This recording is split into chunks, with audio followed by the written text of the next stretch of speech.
Hi hello ಎಲ್ಲರಿಗೂ ನಮಸ್ಕಾರ. ಸುದ್ದಿ ಸಾಗರ್ ಈ ಚಾನಲ್ಗೆ ಸ್ವಾಗತ. ರಾಮಾಚಾರಿ ಎಂದಿನ ಸಂಚಿಕೆಯಲ್ಲಿ ಏನಾಗ್ತಿದೆ ಅಂತ ನೋಡ್ಕೊಂಡು ಬರೋಣ ಬನ್ನಿ. ಅದಕ್ಕೆ ಮೊದಲು ಯಾರು ನನ್ನ ಚಾನಲ್ಗೆ ಸಬ್ಸ್ಕ್ರೈಬ್ ಮಾಡಿಲ್ವೋ ಈ ಕೂಡಲೇ ಸಬ್ಸ್ಕ್ರೈಬ್ ಮಾಡ್ಕೊಳ್ಳಿ. ರಾಘು ಮತ್ತು ಝಾನ್ಸಿ ಎಲ್ಲರೂ ಕೂಡಿ ಚಾರುನ ಸೀಮಂತ ಮಾಡ್ತಿದ್ದಾಗ ಅಲ್ಲಿಗೆ ರುಕ್ಕು ಬಂದು, ಈಗ ಚಾರು ಹತ್ರ ಇರುವುದು ನನ್ನ ಗಂಡ ಕೃಷ್ಣ, ರಾಮಾಚಾರಿಯನ್ನು ನಾನೇ ನನ್ನ ಕೈಯಾರೆ ಚಾಕು ಹಾಕಿ ಸಾಯಿಸಿದ್ದೇನೆ ಅಂತ ಹೇಳ್ತಾಳೆ. ಇದನ್ನು ಕೇಳಿ ಜಾನಕಿಯು, ರಾಮಾಚಾರಿ ನೋಡಿ ಇವನು ಯಾರು ಅಂತ ನನಗೆ ಗೊತ್ತಾಗಿ ಹೋಯಿತು ಅಂತ ಹೇಳ್ತಾಳೆ. ಆಗ ರುಕ್ಕು, ಯಾರು ಅತ್ತೆ? ನಿಮ್ಮ ಚಿಕ್ಕ ಮಗ ಕೃಷ್ಣ ತಾನೇ, ನನ್ನ ಗಂಡ ಕೃಷ್ಣ ತಾನೇ ಅಂತ ಕೇಳ್ತಾಳೆ. ಆಗ ಜಾನಕಿ, ಇವನು ಕೃಷ್ಣ ಅಲ್ಲ, ನನ್ನ ಮಗ ರಾಮಾಚಾರಿ ಅಂತ ಅಳ್ತಾ, ರಾಮಾಚಾರಿ ಕೃಷ್ಣ ನೋಡೋಕ್ಕೆ ಒಂದೇ ಥರ ಇದ್ದು ರಾಮಾಚಾರಿ ಬೆನ್ಮೇಲೆ ಒಂದು ಕಪ್ಪು ಮಚ್ಚೆ ಇತ್ತು. ಇವನಿಗೆ ಆ ಮಚ್ಚೆ ಇದೆ, ಹಾಗಾದರೆ ಇವನು ನನ್ನ ಕಂದ ರಾಮಾಚಾರಿ. ನೀನು ಬದುಕಿದೆಯಾ ಮಗನೇ ಅಂತ ರಾಮಾಚಾರ್ಯನು ಅಪ್ಕೊಂಡು ಅಳ್ತಾಳೆ. ರಾಮಾಚಾರಿ, ನೀನು ಬದುಕಿದೆ ಅಂದರೆ ನಮ್ಮ ಕೃಷ್ಣ ಬದುಕಿಲ್ವೇನೋ ಅಂತ ಅಳುತ್ತಾಳೆ. ಆಗ ರಾಮಾಚಾರಿ ಜಾನಕಿಗೆ ಸಮಾಧಾನ ಮಾಡ್ಕೊ ಅಮ್ಮ ಅಂತ ಹೇಳ್ತಾನೆ.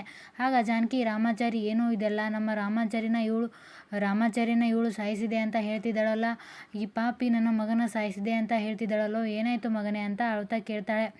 ಆಗ ರಾಮಾಚಾರಿ, ಅವತ್ತು ನಮ್ಮ ಹುಟ್ಟುಹಬ್ಬದ ದಿನ, ಅವತ್ತು ಈ ರುಕ್ಕು ಕೃಷ್ಣ ನಮ್ಮ ಮನೆಗೆ ಬಂದಿದ್ರಲ್ಲ, ಅವತ್ತು ನಾನು ಡಾಕ್ಯುಮೆಂಟ್ ತರಲು ಹೋಗಿದ್ನಲ್ಲ, ಆಗ ನಾನು ಹೋಗುವಾಗ ನಾನು ಹಾಕಿದ ಬಟ್ಟೆಯನ್ನೇ ಇವಳು ನೋಡಿದ್ದಾಳೆ.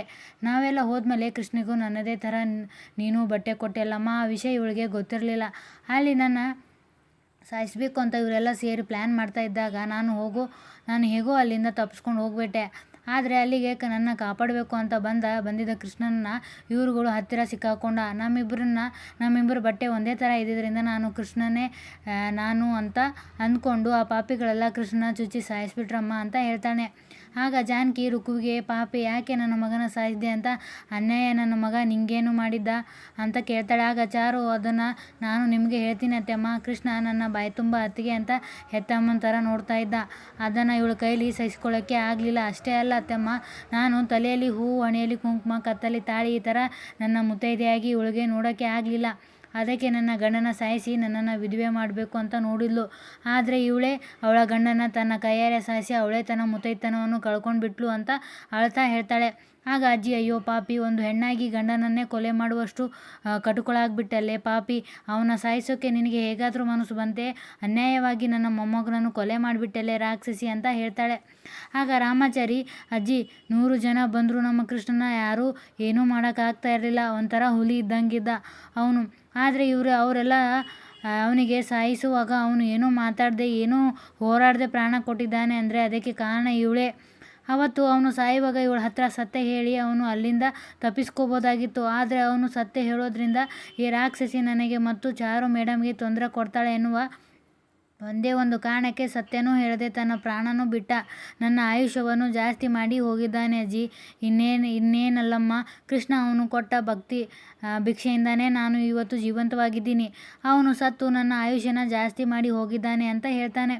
ಆಗ ರುಕ್ಕು ಇದನ್ನೆಲ್ಲ ಕೇಳಿ, ಸತ್ತಿರುವುದು ನನ್ನ ಗಂಡ ಕೃಷ್ಣ ಅಂತ ತಿಳಿದು ದುಃಖದಿಂದ ಅಳ್ತಾ ಅಲ್ಲಿಂದ ಹೋಗಲು ಪ್ರಯತ್ನಿಸುತ್ತಾಳೆ. ಆಗ ಝಾನ್ಸಿ ಬಂದು ಅವಳನ್ನು ಕೈ ಹಿಡಿದು, ನಿಲ್ಲು, ಎಲ್ಲಿಗೆ ಹೋಗ್ತಾ ಇದೆಯಾ ಅಂತ ಕೇಳ್ತಾಳೆ. ಆಗ ರುಕ್ಕು, ಬಿಡು, ನಾನು ಹೋಗಬೇಕು, ಬಿಡು ನನ್ನ ಅಂತ ಹೇಳ್ತಾಳೆ. ಆಗ ಚಾರು ಬಂದು ಏನಂದೆ, ಬಿಡಬೇಕಾ ನಿನ್ನ ಅಂತ ಅವಳ ಕಪಾಳಕ್ಕೆ ಡೇಟ್ ಹೊಡೆದು, ಸಾಕ ಇನ್ನೂ ಬೇಕಾ, ಇಷ್ಟೆಲ್ಲ ಮಾಡಿ ಎಲ್ಲಿಗೆ ಹೋಗ್ತಿದೀಯಾ ಅಂತ ಕೇಳ್ತಾಳೆ. ಆಗ ರಾಮಾಚಾರಿ, ನೀನು ಈಗ ಹೋಗಬೇಕಾಗಿರೋದು ಜೈಲಿಗೆ ಅಂತ ಹೇಳ್ತಾನೆ. ಆಗ ಚಾರು, ಜೈಲಿಗೆ ಮಾತ್ರ ಅಲ್ಲ, ನೀನು ಕೊಲೆ ಮಾಡಿರೋದಕ್ಕೆ ನಿನ್ನನ್ನು ಗಲ್ಲಿಗೆ ಏರಿಸಬೇಕು ಅಂತ ಹೇಳ್ತಾಳೆ. ಅಷ್ಟರಲ್ಲಿ ರುಕ್ಕು ಕೈ ಬಿಡಿಸ್ಕೊಂಡು ಅಲ್ಲಿಂದ ಓಡಿ ಹೋಗಲು ಪ್ರಯತ್ನಿಸ್ತಾಳೆ. ಆಗ ರಾಘು, ಝಾನ್ಸಿ ಓಡಿ ಹೋಗಿ ಅವಳನ್ನು ಹಿಡಿದುಕೊಳ್ತಾರೆ. ಆಗ ರುಕ್ಕು, ಬಿಡಿ ನನ್ನ, ನಾನು ಹೋಗಬೇಕು, ಬಿಡಿ ನನ್ನ ಅಂತ ಅಳ್ತಾ ಬೇಡ್ಕೊಳ್ತಾಳೆ. ಆಗ ಅವರೆಲ್ಲ ಅವಳನ್ನು ಕೈ ಹಿಡಿದು ಎಳೆದುಕೊಂಡು ಚಾರು ಮುಂದೆ ನಿಲ್ಲಿಸಿ, ಝಾನ್ಸಿ, ಇವಳ ಬಗ್ಗೆ ನೀನು ಯೋಚನೆ ಮಾಡಬೇಡಿ, ಇವಳಿಗೆ ಏನು ಮಾಡಬೇಕು ಅಂತ ನನಗೆ ಚೆನ್ನಾಗಿ ಗೊತ್ತಿದೆ ಅಂತ ಅವಳನ್ನು ಎಳೆದುಕೊಂಡು ಹೋಗಿ ಒಂದು ರೂಮಿನಲ್ಲಿ ಅವಳನ್ನು ಕೂಡಿ ಹಾಕಿ, ಇಲ್ಲೇ ಬಿದ್ದಿರು ಅಂತ ಬಾಗಿಲು ಹಾಕ್ಕೊಂಡು ಹೋಗ್ತಾರೆ. ಆಗ ರುಕ್ಕು, ಬಾಗಿಲು ತೆಗೀರಿ, ನನ್ನನ್ನು ಬಿಟ್ಟುಬಿಡಿ, ನಾನು ಹೋಗಬೇಕು, ಬಾಗಿಲು ತೆಗೀರಿ ಅಂತ ಅಳ್ತಾ ಹೇಳ್ತಿರ್ತಾಳೆ. ಹಾಗಾದರೆ ಸತ್ತಿದ್ದು ನನ್ನ ಗಂಡ ಕೃಷ್ಣನ, ನಾನೇ ಅವನನ್ನು ಸಾಯಿಸ್ಬಿಟ್ನ, ಅಯ್ಯೋ ದೇವರೇ ಅಂತ ತಲೆ ಜಜ್ಕೊಂಡು ಅಳ್ತಾಳೆ.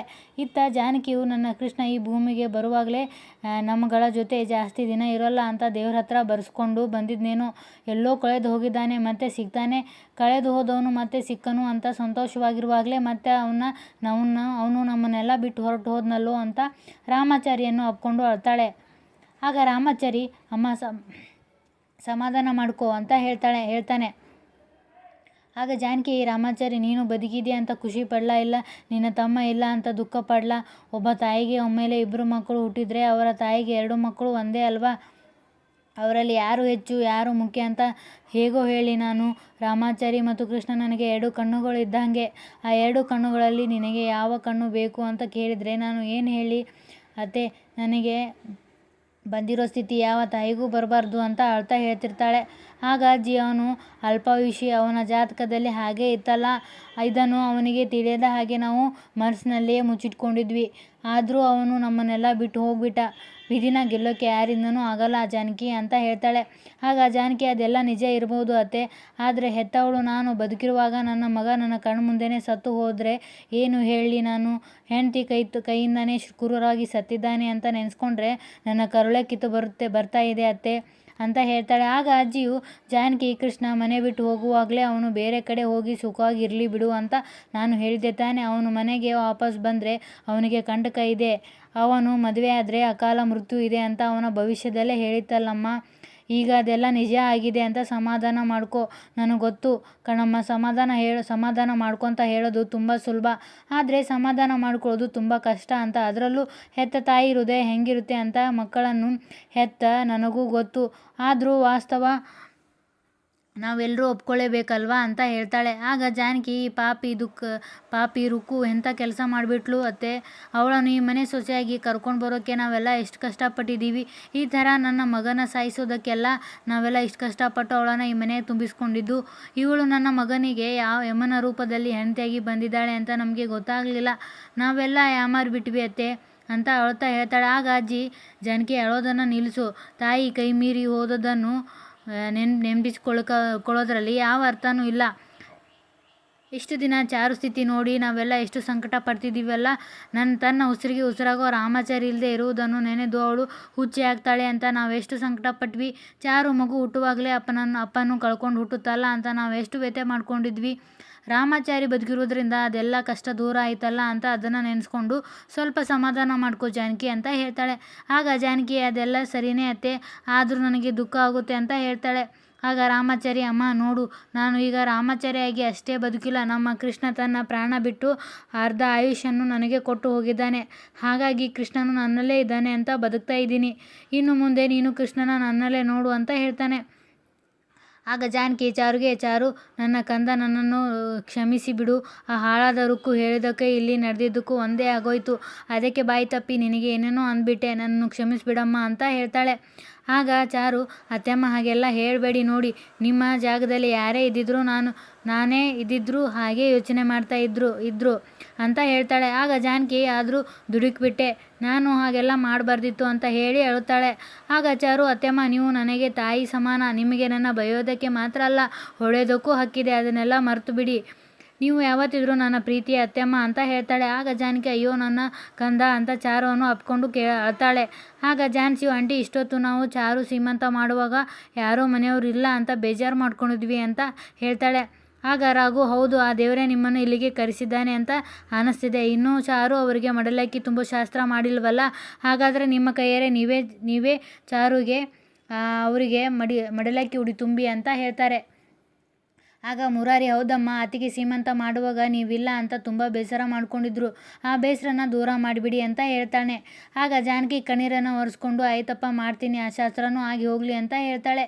ಇತ್ತ ರುಕ್ಕು ಕೂಡಿ ಹಾಕಿದ ರೂಮ್ನಲ್ಲಿ ಅಳುತ್ತಾ, ಅವತ್ತು ನಾನು ಚುಚ್ಚು ಸಾಯಿಸಿದ್ದು ನನ್ನ ಗಂಡ ಕೃಷ್ಣನನ್ನ ಮನಸಾರೆ ಪ್ರೀತಿಸಿ ಮದುವೆಯಾದ ನನ್ನ ಗಂಡನ ನನ್ನ ಕೈಯಾರೆ ನಾನೇ ಕೊಲೆ ಮಾಡಿದ್ನ? ಇಲ್ಲ, ನಾನು ನನ್ನ ಗಂಡನ ಕೊಲೆ ಮಾಡಿಲ್ಲ, ಅವಳೇ ನನ್ನ ಕೈಯಲ್ಲಿ ಕೊಲೆ ಮಾಡಿಸಿದಾಳೆ. ಇಷ್ಟಕ್ಕೆಲ್ಲ ಅವಳೇ ಕಾರಣ. ಆ ಚಾರುನ ನಾನು ಸುಮ್ಮನೆ ಬಿಡಲ್ಲ. ಅವಳಿಗೆ ಏನಾದರೂ ಒಂದು ಗತಿ ಕಾಣಿಸ್ಬೇಕು ಅಂದರೆ ನಾನು ಮೊದಲು ಇಲ್ಲಿಂದ ತಪ್ಪಿಸ್ಕೋಬೇಕು. ನಾನು ಇಲ್ಲಿಂದ ತಪ್ಪಿಸ್ಕೋಬೇಕು ಅಂದರೆ ನನಗಿರೋದು ಒಂದೇ ಒಂದು ದಾರಿ ಅಂತ ಮಾನತೆಗೆ ಫೋನ್ ಮಾಡ್ತಾಳೆ. ಆಗ ಮಾನ್ಯತಾ ಫೋನ್ ರಿಸೀವ್ ಮಾಡದೆ ಕಾಲ್ ಕಟ್ ಮಾಡ್ತಾಳೆ. ಆಗ ರುಕ್ಕು, ಇಂಥ ಟೈಮ್ನಲ್ಲಿ ಇವರು ನನ್ನ ಕಾಲ್ ರಿಸೀವ್ ಮಾಡ್ತಾ ಇಲ್ಲ, ನಾನು ಹೇಗೆ ಇಲ್ಲಿಂದ ತಪ್ಪಿಸ್ಕೋಬೇಕು ಅಂತ ಯೋಚನೆ ಮಾಡ್ತಾಳೆ. ಇಲ್ಲಿಗೆ ಈ ಸಂಚಿಕೆ ಮುಕ್ತಾಯವಾಗ್ತದೆ. ಈ ಸಂಚಿಕೆ ನಿಮಗೆ ಇಷ್ಟ ಆದರೆ ದಯವಿಟ್ಟು ಒಂದು ಲೈಕ್ ಕೊಡಿ. ಧನ್ಯವಾದಗಳು.